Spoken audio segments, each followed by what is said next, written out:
ना रुकी जी कितना हानि सब हमरा धो गेलै सभी चलो चली ए जी सुनी ना कहनी है ना कि प्यार करम ना जी बहुत करम है। ओह नो करम ना और मम्मी मरियम हम छोड़ के ना जाए। सही में हां और हम एगो बात कहल चाहत जी हम ई कहतनी ना कि कहने रह घर में मम्मी पापा हमके मरियन जना ना ना मरियन जा क्या हम निस्तली कहां पर रह रुक का मतलब एकदम शादी करे हाय ओ राम रहने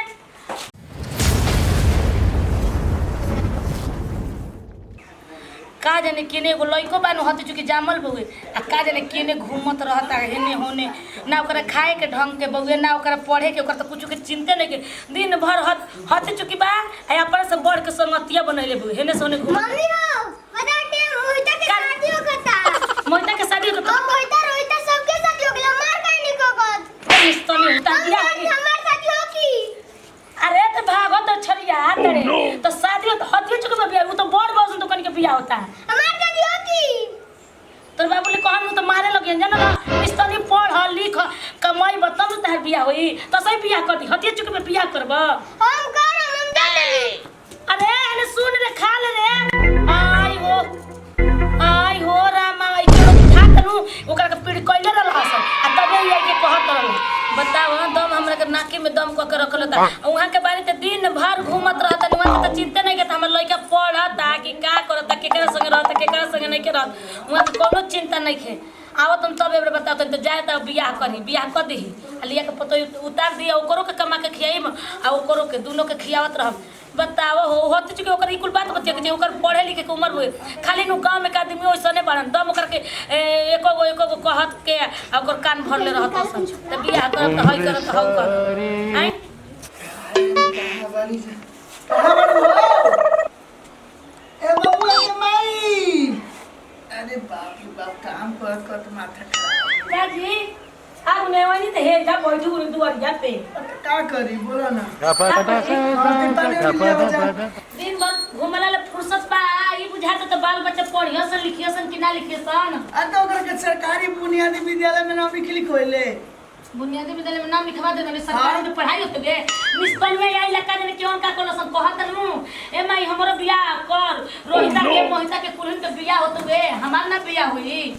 बियाह करे हां कहत ना करबे त हम अपने से जातनी कर ले ना बियाह को के लिए हम कर के हाल लेके रे आ त को ले को तो ले के देखिए ना बियाह को के लिए अब भागुल फिर कहां गइलो बाहरी गइल खाए के कतनो कहत रह गनी ना खइलो सा अब भागुल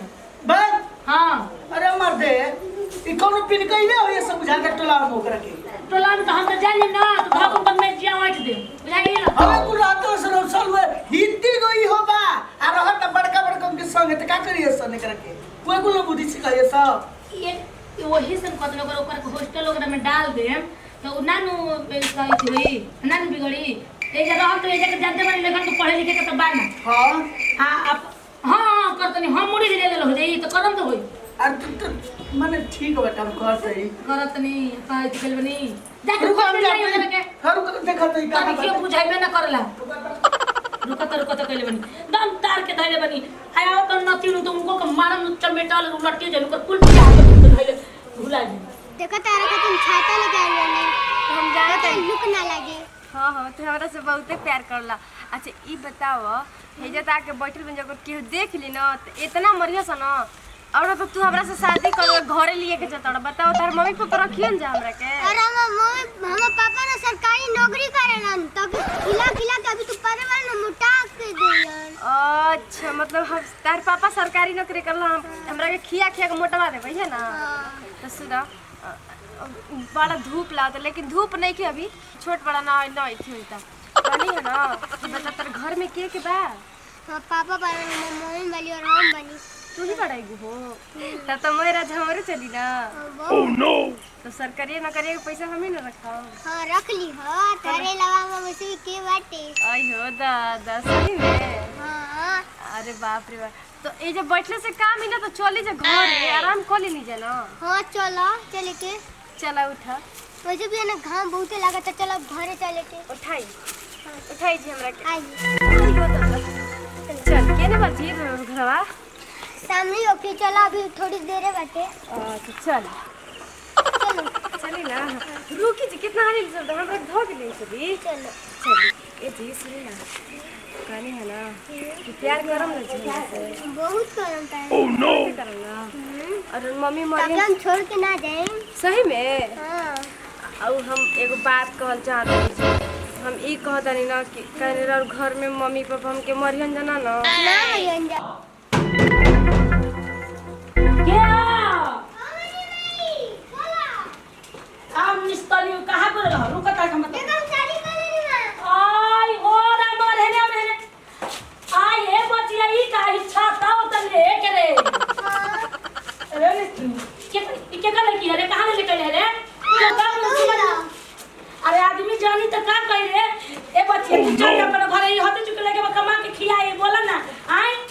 अरे मम्मी जी उन्हें हम ये इनका से शादी के लिए उनको सब टाइम कर ले टाइम इतनी कर ले इनके से प्यार करना और ये मेरे से प्यार करना अरे तू देख एकदम बितना देख तू खुद तो बड़ लग रही कर काहे कर प्यार करी तार ले आगे कमा के करके खियाई बोला मम्मी जी बीत और छोट और इनकी ना देखल जाला उम्र ना देखल जाला प्यार हो जाला तो होइए जाला ए बाबा हम क्या कौन करें मम्मी पापा सरकारी नौकरी करे ना उनकरे से कह के खियावा दे ओ ये तो कल बुझाता पढ़े के के बुझाता बोल ना काहे बात करनी अजी सुनत नहीं अरे बाबा का पापा सुनत नहीं जी अरे हाँ बोला का बात बा हाथ देख लिया अपन बेटा के पतो है उतारी देखी बोला दिन से और हम क्या है हम जान बोले बीबी हां इतना बताइयो अरे ससुराल पुछला अपन माई लेके तोर नाक कटाई दिए में कि नया बियाह कर लेला ए लोग के बात रही होती हाथ चुके देखा कर भीतर सियान बउए आई ए जी मम्मी जी पते हम शादी के लिए बनी कोनो इतनी की भाग के नहीं किया ठीक पर चाहे भगा के के नहीं किया बताइए जी केना रूम बाटे हमार चली अरे बाप सरकारी नौकरी अरे ई का रिलेशन हो जा के करू अजी इन तो हाथ चुकी बात ई तो बोलते बाबू तो हो कते ना बोलते टुबु टुबु कहते तो भाग के नहीं जाए अब तो हम जीवन मुश्किल हो जाए कहां हमरे जिया मुश्किल है मत हल्ला प्यार से सहकावल हटे तहरे दे लाओ लाओ पे लोग हम लोग ने गांव में छोड़ के गांव में गए कुल बिस्तर में भेटा जाए क्यों नहीं अगर सौभाग्य तो कुल ओकर को पूरी में कर दे कुल मोहिता रोहिता के असल में काम Oh no!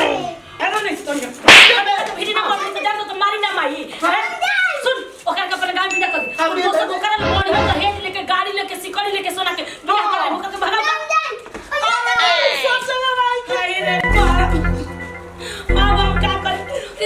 जा तू जानत रह सुहाग रात का काला देख लो वो होती चुकी बात कुल जानत रहे तारा के बात रह का ना हमार के जिंदगी रही लुटला सब बताओ अब क्या ना तुम मुंह देखा हम कैसे हम छाती उतार करके चलो हम सोचले रही कि हम सरकारी नौकरी करते हैं कर बियाह करो Oh, no. तो बुलेट मांगो सोना के सिकड़ी मांगो ससुर मां हमर तो है जवन ले भी तो रुकी हालत तो बताओ